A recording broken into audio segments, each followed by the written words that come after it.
Hi, friends. Welcome back to our journey to become the industry ready professional.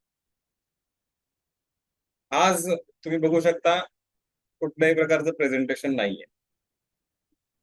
आज फक्त आपण discuss करणार आहोत की मागच्या गेल्या काही दिवसांमध्ये आपण जे काही शिकलोय ते एकदा रिव्ह्यू करणार आहोत. फेज 1 रिव्ह्यू आजच्या सेशनचा अजेंडा असा.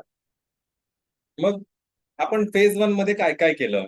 मी काही नोट्स काढून ठेवलेले आहेत. त्यात आता आपण त्याच्यावरती basic based on that we will have today session. आपण काय काय बघितलं या फेज 1 मध्ये?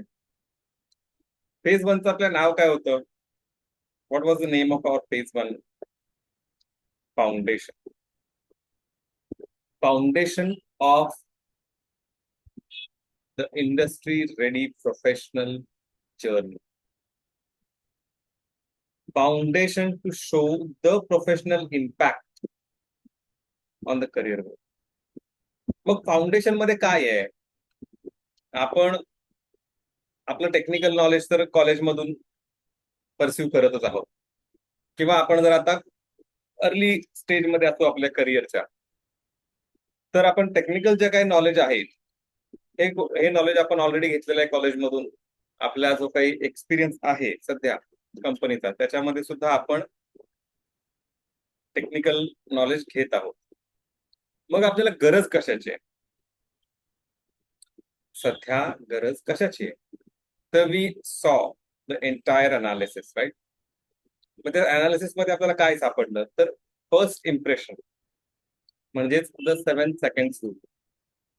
हा 7 सेकंड रूल म्हणजे काय आहे ते आपण बघितलं. पहिल्या 7 सेकंदामध्ये विदाउट सेइंग अ वर्ड आपल्याला जज केलं जातं. मग हे आपल्याला आजपर्यंत माहिती होतं का? आपल्याला माहिती होतं, पण जनरल कॉन्सेप्ट मधून माहित होतं.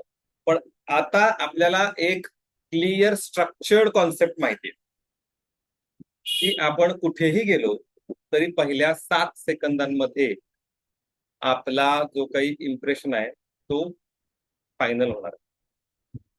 आणि मग वी कॅन प्रेझेंट आवरसेल्फ और प्रेझेंट आवर टेक्निकल नॉलेज.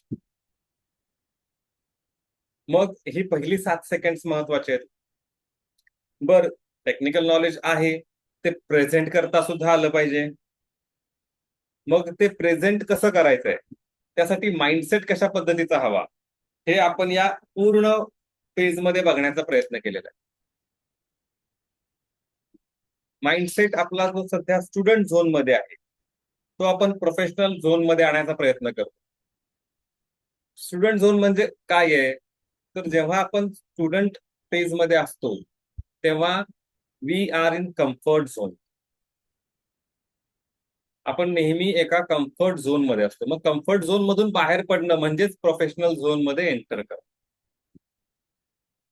कारण behaving like a professional is a skill, is a non-negotiable skill, and it's very difficult skill.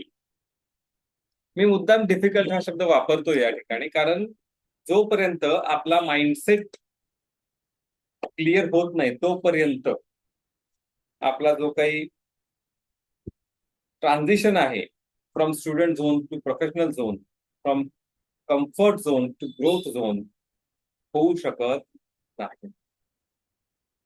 मग माइंडसेटवर काम करण्यासाठी आपण काय केलं? तर आपण पहिल्यांदा बघितलं की आपण सेल्फ इंट्रोडक्शन कशा पद्धतीने देणार आहोत. आपली बॉडी लँग्वेज सुद्धा कशी असली पाहिजे आपण बोलताना, हे सुद्धा आपण या फेज मध्ये बघितलेलं आहे. सगळ्यात मोठा जो काही हर्डल होता आपल्या या पूर्ण प्रॉब्लेमचा, रूट कॉज आपण म्हणू शकतो. आज आपण भारत देशामध्ये राहतो आहोत.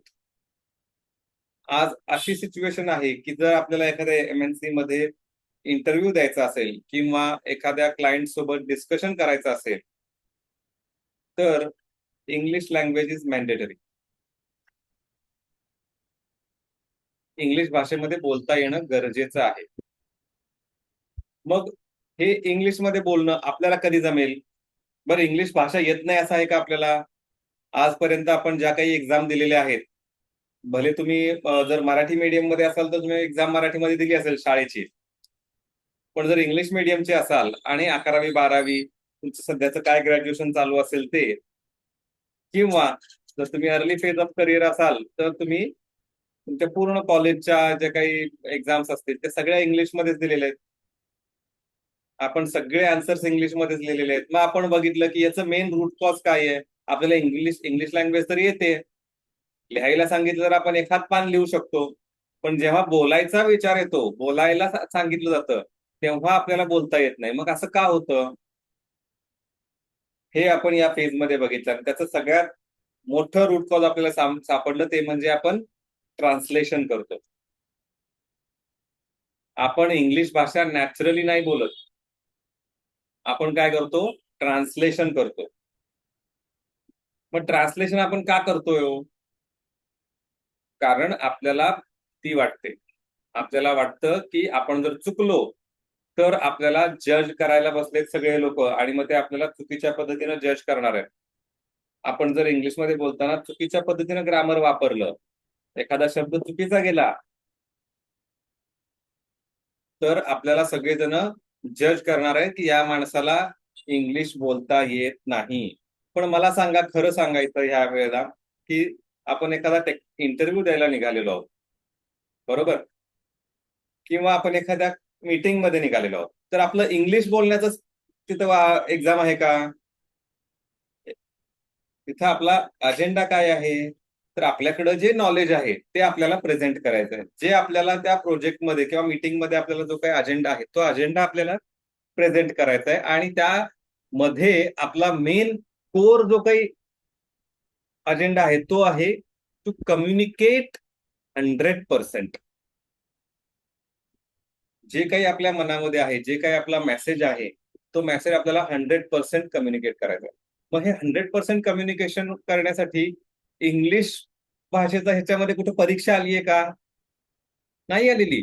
आपल्याला वाटतं की समोर बसलेला व्यक्ती हा 100% एकदम फॅन्टॅस्टिक इंग्लिश बोलणारा असणार आहे, त्याच्यामुळं जर आपलं चुकलं तर हा आपल्याला जॉब देणार नाहीये, किंवा आपलं इम्प्रेशन जे आहे ते खराब होणार आहे. पण असं नक्की आहे का? नाहीये. ठीक आहे, प्रत्येकाला दुसऱ्या भाषा येतीलच असं नाही, आणि इंग्लिश ही दुसरी भाषा आहे. माझी भाषा कोणती आहे? मराठी आहे. जर तुम्ही मला टेक्निकल नॉलेज साऊंड नाहीये म्हणून सिलेक्ट करत नसाल, तर I am okay with it. पण जर तेच टेक्निकल नॉलेज मला इंग्लिशमध्ये एक्सप्रेस करता येत नाहीये म्हणून जर तुम्ही मला सिलेक्ट करत नसाल, तर it is not acceptable. Correct? मग आपल्याला इंग्लिश भाषेचा पेपर द्यायचा आहे का तिथं? नाही द्यायचं आहे. आपल्याला जे काही आपलं नॉलेज आहे, जे काही आपण शिकलेलो आहोत, जो काही आपला एक्सपिरियन्स आहे, जे काही आपण प्रोजेक्टवर काम केलंय, ते सगळं इंग्लिशमध्ये सांगायचं आहे. मग ते कसं सांगता येईल? बरं, आता आपण असे भांडू शकतो का जाऊन कुणासोबत? नाही भांडू शकत ना. आपण एखाद्या वेळेस फक्त एक कमेंट देऊ शकतो सरांना, बाबा इंटरव्ह्यू मध्ये आपण जर रिजेक्ट झालो आणि त्यांनी सांगितलं की नाही तुम्हाला कम्युनिकेट करता येत नाही इंग्लिश भाषेमध्ये, म्हणून आम्ही तुम्हाला घेतो. आपण त्यांना फार फार तर सांगू शकतो, पण त्याच्यावर आपण जबरदस्ती करू शकतो का? की मला येत नाही इंग्लिश हा म्हणून तुम्ही काढून रिजेक्ट कसं करू शकता, मला घ्याच तुम्ही, असं म्हणू शकतो का आपण? नाही बनवू शकत. मग त्याच्यावरती उपाय काय? इंग्लिश बोलायला शिकणे. बर, ते शिकणे म्हणजे पण एकदम फॅन्सी जसे अमेरिका किंवा इंग्लंडची लोक बोलतात तसं बोलायचंय का आपल्याला? नाही बोलायचंय. आपल्याला जसं आपल्याला जमेल तसं बोलायचंय, आणि बोलायचंय. आपण फेज वनच्या शेवटी शेवटी येईपर्यंत आपण बघितलेलं आहे की आपल्याला सुरुवात करायची आहे इररिस्पेक्टिव्ह ऑफ आवर रेडीनेस. जरी आपण आज तुम्हाला वाटत असेल की मला इंग्लिशचं ग्रामर कळत नाही, किंवा माझ्याकडे व्होकॅब्युलरी जास्त नाहीये, माझ्याकडे शब्द जास्त नाहीयेत इंग्लिशचे, तरी सुद्धा आपण बोलायला सुरुवात करायची. मग आपल्याला कळणार आहे की आपण कुठे कुठे अडकतोय. मग आपण त्याच्यावरती काम करू शकतो. आज काय झालंय, पूर्ण इंग्लिश भाषाच इतका मोठा सर्कल झालेला आहे की जो आम्हाला कळतच नाही असं म्हणून आपण बोलायचा बंद केलाय. जर आपण बोलायला सुरुवात केली तर आपल्याला काय कळेल की बाबा मला हा जो काही पूर्ण गोल आहे हा माझा प्रॉब्लेम नाहीये. या गोलामध्ये हा एक छोटासा कोन आहे ना, हाच फक्त माझा प्रॉब्लेम आहे, बाकी सगळं तर ओकेच आहे. म्हणजे काय झालं, आपलं जे काही प्रॉब्लेम स्टेटमेंट होतं ते नॅरो झालं. आपला जो काही नेमका प्रॉब्लेम होता तो एवढा मोठा नव्हता, तो एवढासाच होता. म्हणजे काय झाला, नॅरो डाऊन. मग आपण तेवढ्याच प्रॉब्लेमवरती फक्त काम करू शकतो. कदाचित आपल्या सबकॉन्शियस माइंडमध्ये व्होकॅब्युलरी चांगल्या पद्धतीची असू शकते. जेव्हा आपण बोलायला सुरुवात करू तेव्हा ते शब्द पटापट पटापट येतात आपल्या तोंडातून. पण प्रॉब्लेम कशाचा आहे, थोडा ग्रामरचा वाटतोय प्रॉब्लेम, आपण ग्रामरवरती फोकस करू शकतो. Otherwise if we are speaking good in grammar and we are unable to find certain words and we are getting stuck in between, then what we can do, we can understand that our basic problem is vocabulary only. We can start working on vocabulary, but for that we need to start. Correct? जर आपण स्टार्टच नाही केला तर आपण पुढे जाऊ शकणार आहोत का? पहिलं पाऊलच नाही टाकलं तर पुढे चालणार आहोत का आपण? म्हणून आपण या जो काही प्रोग्राम आहे या प्रोग्रामला आपण जर्नी म्हटलंय, आणि या जर्नीमध्ये चालत राहणं महत्वाचं आहे. रोज एक एक स्टेप आपल्याला चालायचीच आहे. एका ठिकाणी आज उभा राहिलो आणि सगळं शिकून घेतो म्हटलं, जे काही प्रोग्राम मध्ये तुम्ही शिकवणार आहात ना ते सगळं मी एका ठिकाणी उभा राहून शिकतो आणि मग मी चालतो, नॉट पॉसिबल. म्हणून आपण नेहमी म्हटलेलं आहे, keep practising, keep studying and keep speaking. म्हणून आपण हे प्रत्येक सेशनच्या शेवटी आपण हे म्हटलेलं आहे. बरोबर? त्याच्यानंतर आपण बघितलं मग ग्रामरवरती काम करायचं. तर मग बेसिक ग्रामर मध्ये काय प्रॉब्लेम आहे, तर मराठीमध्ये जे असतं ते सब्जेक्ट, ऑब्जेक्ट आणि वर्ब असतं, आणि इंग्लिशमध्ये फक्त सब्जेक्ट, वर्ब आणि ऑब्जेक्ट, जे काही क्रियापद असेल ते मध्ये येतं, मराठीमध्ये शेवटी असतं. मग आपण ट्रान्सलेट करायला गेलो की मग आपण काय करतो, वर्बला शेवटी ठेवायचा प्रयत्न करतो, म्हणून आपण ट्रान्सलेट करायचं बंद करायचं. आपण जसं येईल तसं नॅचरल फ्लो मध्ये बोलायचंय. चुकू दे, एक महिना चुकेल, 31व्या दिवशी चुकलेला असणार आहात, पण पहिल्या तारखेला पुढच्या महिन्याच्या तुमच्यामध्ये तुम्हाला इम्प्रुव्हमेंट दिसणार आहे. जर तुम्ही रोज बोलत असाल तर रोजची प्रॅक्टिस असली पाहिजे. ओके. त्याच्यानंतर आपण काय बघितलं, use of power power of verbs.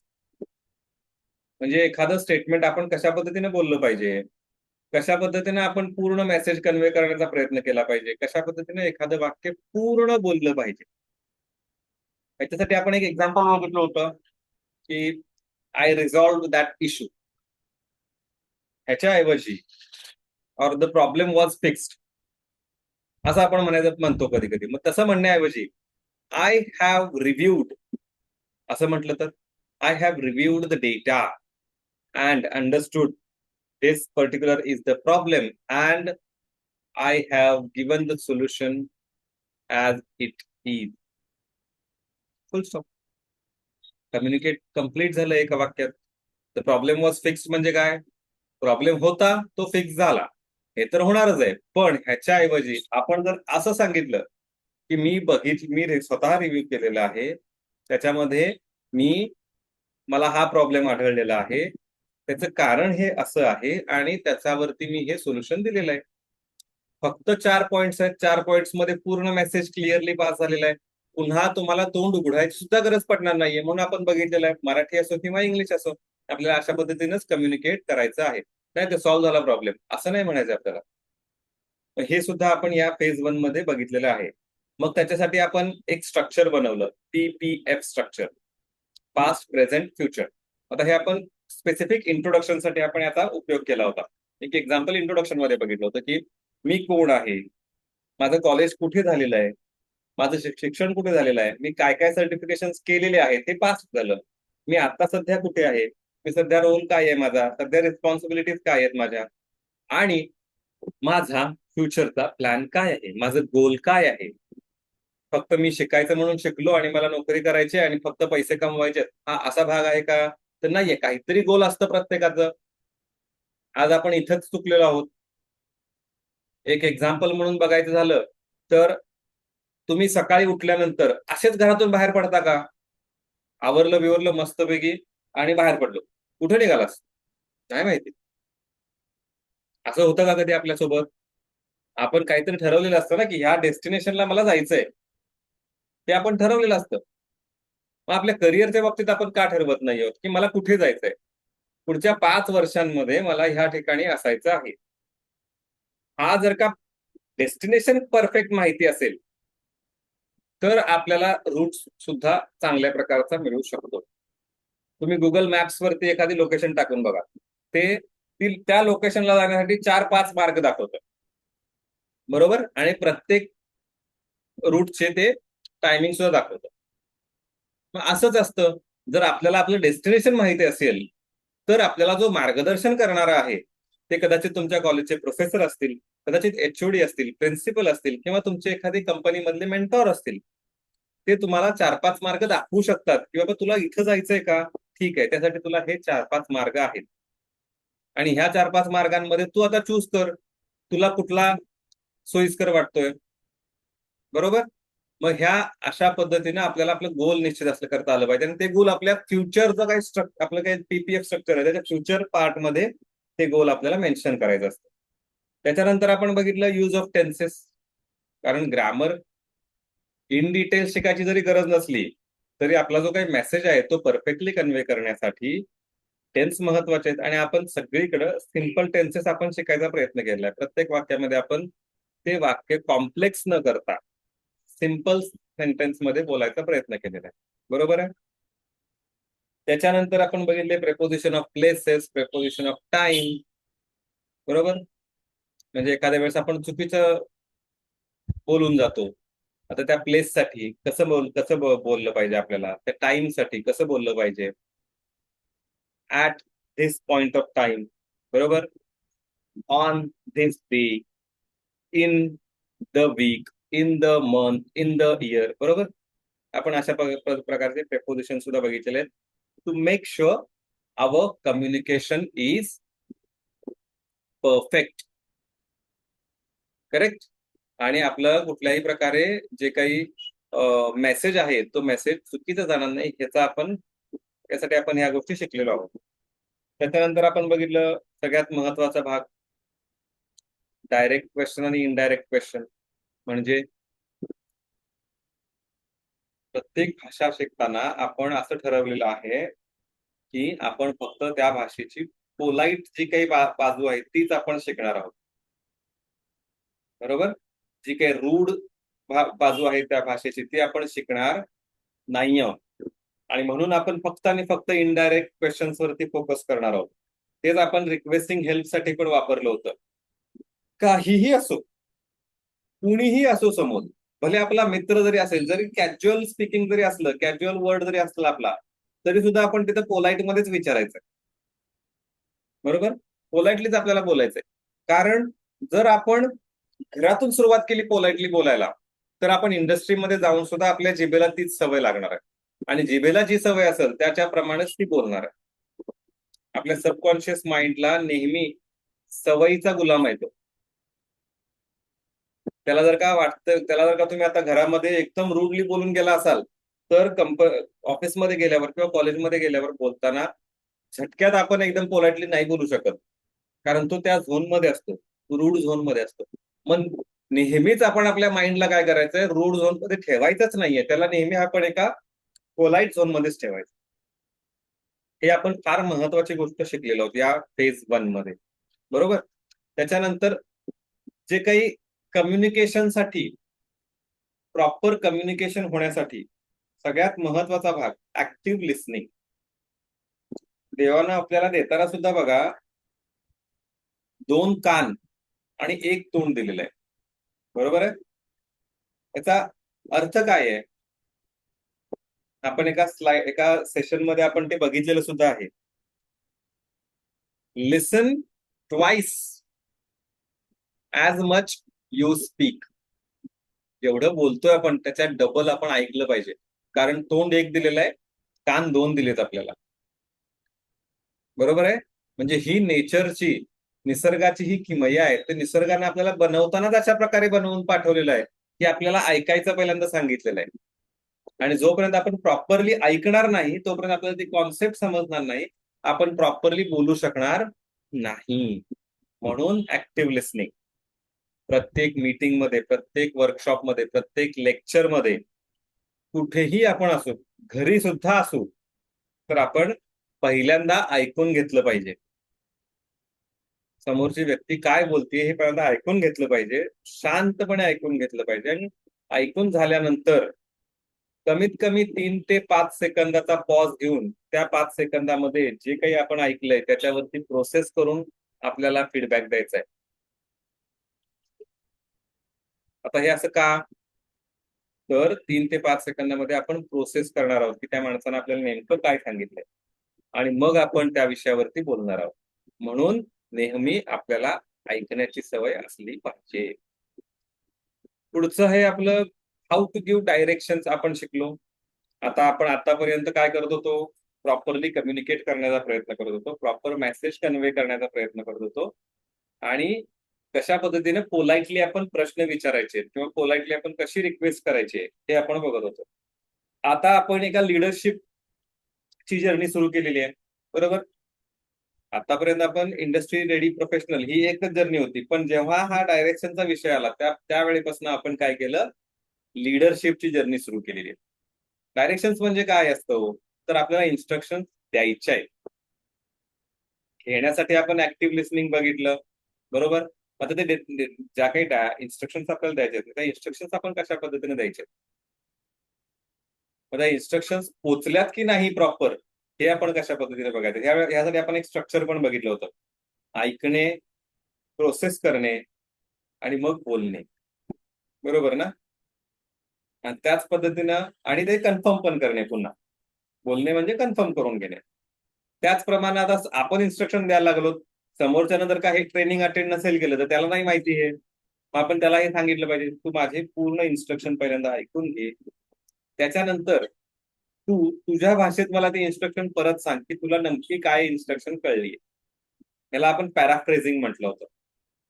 पॅराफ्रेझिंग मध्ये आपण इन्स्ट्रक्शन ज्या काही आपल्याला मिळाल्या असतील त्या इन्स्ट्रक्शन आपण आपल्या शब्दामध्ये बोलून कन्फर्म करून घेतल्या, कारण प्रत्येकाचे शब्द वेगळे वेगळे असू शकतात, पण आपल्याला कॉन्सेप्ट समजून घ्यायचे.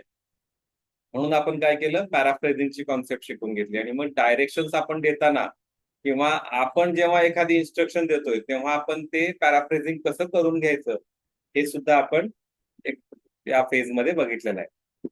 त्याच्यानंतर आपण बघितलं की एखाद्या गोष्टीबद्दल आपण डिस्क्रिप्शन कसं द्यायचं. डायरेक्शन बघितलं आपण, आता डिस्क्रिप्शन कसं द्यायचं. आता एखादा ऑब्जेक्ट असेल तर त्या ऑब्जेक्ट बद्दल आपण डिस्क्राईब कसं करणार, एखादं सॉफ्टवेअर असेल त्याचं डिस्क्रिप्शन आपण कसं देणार, हे आपण या फेज मध्ये बघितलेलं आहे. त्याच्यानंतर शेवटी आपण एक बघितली गोष्ट, networking, power of networking. Networking कशा पद्धतीने केलं पाहिजे आणि त्याचे नेमके फायदे काय आहेत. त्याच्यासाठी आपण छत्रपती शिवाजी महाराजांच्या स्पाय नेटवर्कचं एक्झाम्पल बघितलं, बहिर्जी नायकांचं स्पाय नेटवर्क होतं ते आपण त्याचं एक्झाम्पल बघितलं आपण, की नेटवर्किंग जर आपलं स्ट्रॉंग असेल तर आपल्याला कशा पद्धतीनं त्याचा फायदा होऊ शकतो. जर एखाद्या गावाला आपण गेलो आणि तिथं आपल्या कुणीच ओळखीचं नसेल आणि आपण अडचणीत सापडलो तर आपल्याला कोणी ओळखेल का? नाही. पण आपण जिथं जिथं जातो तिथं तिथं जर का आपल्या ओळखीचा एक जरी माणूस असेल, कामानिमित्त बरं का, नाहीतर कुठल्या तरी गावात गेल्यानंतर रिक्षावाल्यासोबत गप्पा मारत बसाल, बरोबर? किंवा कोणासोबत टॅक्सी ड्रायव्हर कोणी भेटलं, दुकानदार एखादा भेटला त्याच्यासोबत गप्पा मारत बसाल, असं नाही. आपल्या कामानिमित्त कुठेही गेलो तर आपण तिथं आपल्या ओळखीचा एखादा माणूस असा बनवायचा, नेटवर्किंग असं झालं पाहिजे की आपल्याला कुठल्याही प्रकारे त्या माणसाकडून हेल्प मिळेल, आपण त्या माणसाला कधीही हेल्प करू शकतो जर आपण तो आपल्या एरियामध्ये कधी येणार असेल तर. म्हणून आपण नेटवर्किंगचं small talks but big result हे आपण याच्यामध्ये बघितलेलं आहे. आणि सगळ्यात शेवटी आपण जे बघितलं ते होतं power of pause. Power of pause म्हणजे काय? तर जे काही आपण पिलर्स वापरतो, नॉन व्हर्बल पॉवर सुद्धा आपण बघितली होती, बरोबर? याच फेज मध्ये आपण बघितली होती. म्हणजे नॉन व्हर्बल जे काय आहे फिलर्स आपण वापरतो. फिलर्स म्हणजे काय? तर बोलताना अडकणे, आणि ते अडकल्यानंतर आपण जे शब्द तिथं वापरतो त्याला म्हणतात फिलर्स. जसं की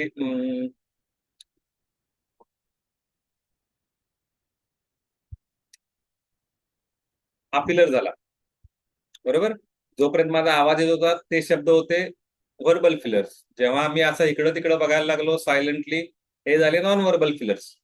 हे सुद्धा आपण बघितले. मग ह्याच्यावरती आपण काय उपाय काढला, तर आपण पॉज घेणार. 2 सेकंदाचा पॉज आपण सेंटेन्स ट्रान्झिशनसाठी घेणार आहोत, जेणेकरून समोरचा माणूस पहिले सेंटेन्स प्रोसेस करेल. म्हणजे यातून अजून एक गोष्ट मला तुम्हाला सांगावीशी वाटते. तुम्ही बघू शकता, मगाशी पण आपण 3 ते 5 सेकंदात सांगितलं. आपल्या माइंडची पॉवर तुम्ही बघू शकता. माइंडला आपल्या फक्त 3 ते 5 सेकंद मॅक्सिमम लागतात एखादी गोष्ट प्रोसेस करण्यासाठी. समोरचा व्यक्ती काय बोलतो हे प्रोसेस करण्यासाठी आपल्याला फक्त 3 ते 5 सेकंद लागतात. आपल्या माइंडची जर का तुम्ही पॉवर बघितली, ब्रेनची पॉवर बघितली, तर काय लेवलची पॉवर आहे ते बघू शकता सगळं. बरोबर. त्याच्यानंतर आपण बघितलं 2 सेकंदाचा पॉज सेंटेन्स ट्रान्झिशनसाठी होता.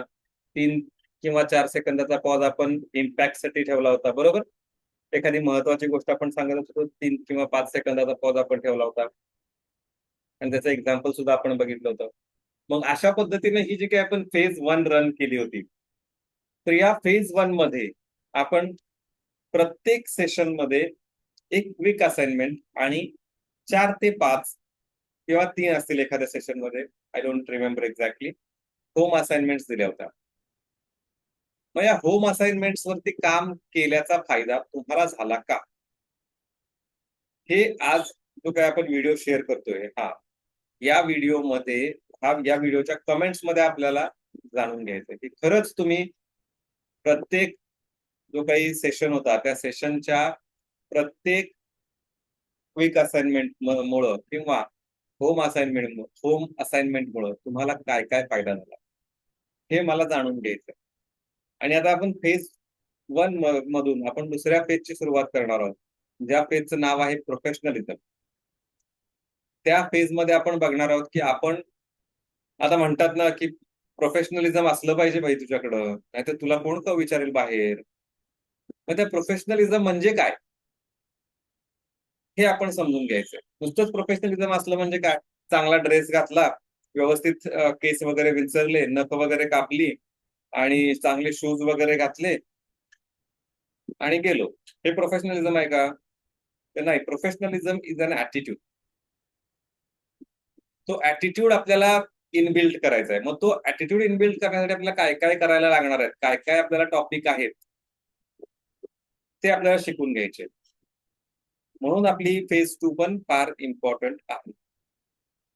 I hope everyone is following the routine. ज्या काही तुम्हाला होम असाइनमेंट दिल्या आहेत, ज्या काही क्विक असाइनमेंट दिल्या आहेत, त्या तुम्ही कम्प्लीट करताय असं मी गृहीत धरतो आहे. आणि जर तुम्ही करत नसाल तर आता या क्षणापासून करायला सुरुवात करा. कारण हे जे काही स्किल्स आहेत, हे स्किल्स तुम्हाला सर्व्हाइव्ह करण्यासाठी उपयोगाला येणार आहेत. टेक्निकल स्किलमुळे तुमची करिअरची ग्रोथ होणार आहे, हे नक्की आहे. पण जर हे स्किल्स जे काय आपण शिकतो आहोत या जर्नीमध्ये, to be a professional, industry ready professional, हे स्किल्स तुम्हाला सर्व्हाइव्ह करण्यासाठी लागणार आहेत. इंडस्ट्रीमध्ये सर्व्हाइव्ह करण्यासाठी लागणार आहे. टेक्निकली साऊंड आहे, कम्प्लिटली एकदम, म्हणजे असा टेक्निकल साऊंड आहे की प्रत्येक एक्झाम मध्ये डिस्टिंक्शन लेवलचा पास आहे. पण कंपनीत गेल्यानंतर कळत नाहीये, इंडस्ट्रीत गेल्यानंतर कळत नाहीये की कशा पद्धतीने मी बोलायचंय. आता जे कंपनीत ऑलरेडी आहेत त्यांना याची सवय झालेली असते की त्यांना त्या प्रोफेशनल जे काही त्यांचं एन्व्हायरमेंट असतं त्यामध्ये राहून त्यांना सवय झाली असते. आणि जर तिथे गेल्यानंतर हा व्यक्ती ज्यानं प्रत्येक सेमिस्टरला प्रत्येक एक्झाम मध्ये डिस्टिंक्शन मिळवलेलं आहे, टेक्निकली एकदम साऊंड आहे, तो जाऊन जर का तिथं म्हणायला लागला की हे मला, म्हणजे त्याला असं वाटायला लागलं की मी डिस्टिंक्शन मिळवलंय, मी एकदम हुशार. आणि तिथं जाऊन जर का तो एखाद्या टीम मीटिंग मध्ये असेल किंवा एखाद्या टीम डिस्कशन मध्ये असेल, रूडली बोलला गेला किंवा बोललाच नाही, तर काय होईल? 2 गोष्टी होतात. ज्ञानातनं अहंकार येतो आणि तिथे जाऊन तो रूडली बोलतो. आणि रूडली बोलल्यावर काय होतं, परत आपल्याला त्याची टीम डिस्कशन मध्ये घेतील का? ए भाई तू आत्ताच आलायस म्हणतील. बरोबर. आणि दुसरं असतं, ज्ञानामधून भीती निर्माण होते. मला डिस्टिंक्शन मिळालेलं आहे, यांचं काहीतरी डिस्कशन चालू आहे, माझ्या मते हे आन्सर किंवा हे सोल्युशन असू शकतं, पण मी जर का हे सोल्युशन दिलं तर हे आता एवढे मोठे मोठे लोक आहेत, त्यांचं डिस्कशन सुद्धा या लेवलचं चालू आहे, मग मी जर का हे छोटंसं का सोल्युशन दिलं तर चालेल का?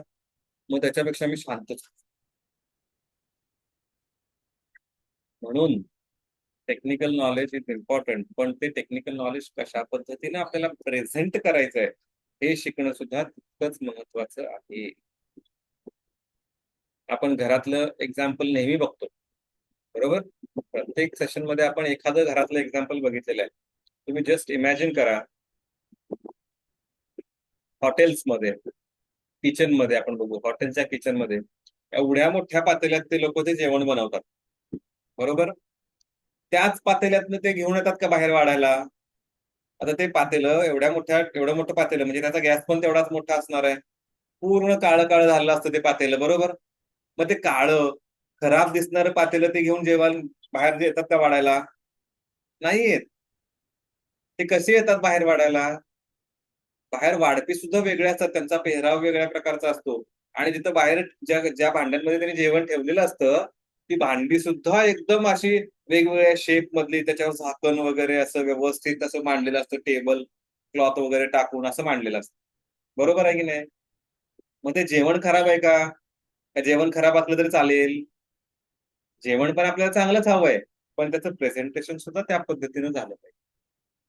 ते आपण ताटात वाढून घेताना सगळं एकत्रच वाढून घेतो का? चपाती ठेवली मध्ये, गोल ताट आहे म्हणून गोल चपाती मध्ये ठेवली, त्याच्यावरती एका साईडला भात, त्याच्यावरती मध्येच भात टाकला, आमटी पण त्यातच टाकली, भाजी वगैरे त्यात टाकली, असं आपण कधी करतो का?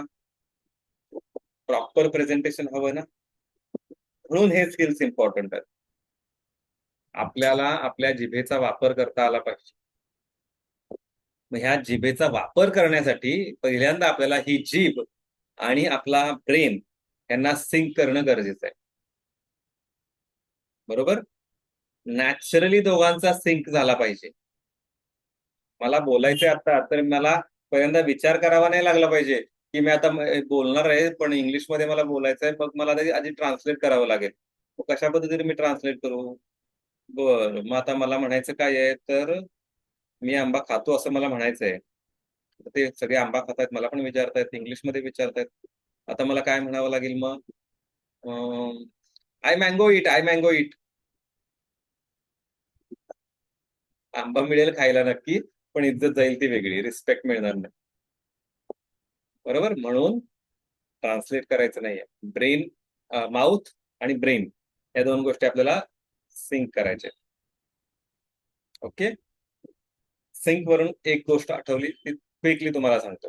मी एक सेशन बघितलं होतं युट्यूब वरती एका public स्पीकरचं.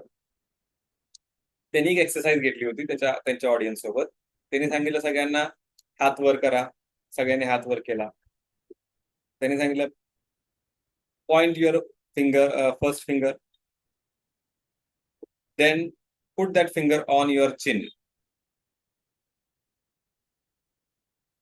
and then look at your neighbor and say this is not your chin. ही चिन आहे का? हा चीक आहे ना, चिन इथं आहे, पण आपण ऍक्शनला फॉलो करतो. मग आपलं सिंक कसं असलं पाहिजे? जीभ, मेंदू आणि डोळे यांचं सिंक असलं पाहिजे. तो समोरचा माणूस आपल्याला सांगतोय की चिनवर बोट ठेवायचंय, पण आपले डोळे आणि आपला जो काही ब्रेन आहे तो सिंक नसल्यामुळं त्यानं जे केलं, आपण डोळ्याने बघितलं, पण आपण प्रोसेस नाही केलं, बरोबर? आपण प्रोसेस नाही केलं की त्यानं काय म्हटला, आपण ऐकलंच नाही, कान तिथं सिंक मध्येच नव्हते आपल्याला. म्हणून आपण ऍड करू अजून.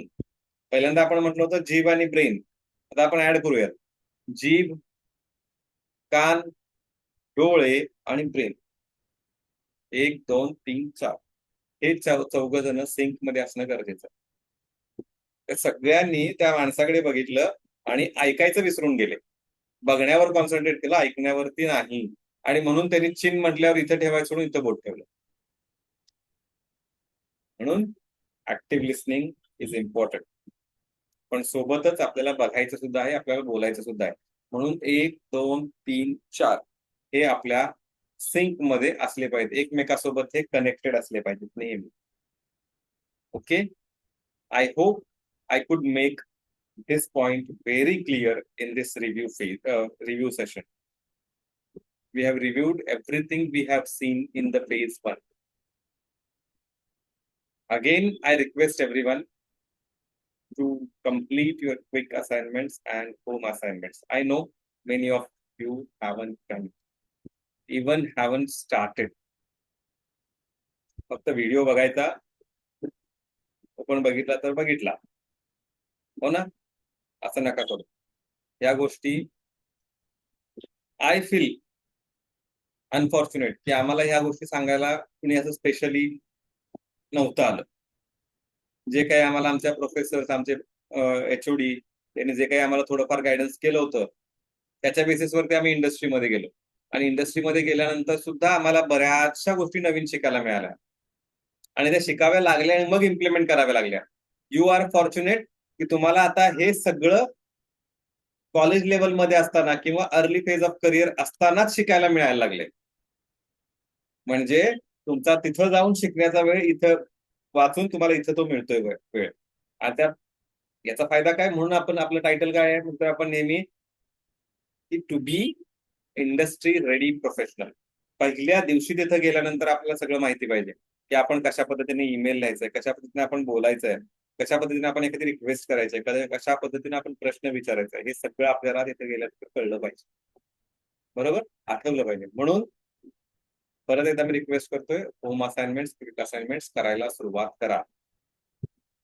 ज्या काही प्रॅक्टिस सांगितलेल्या आहेत त्या प्रॅक्टिस सुद्धा करायला सुरुवात करा.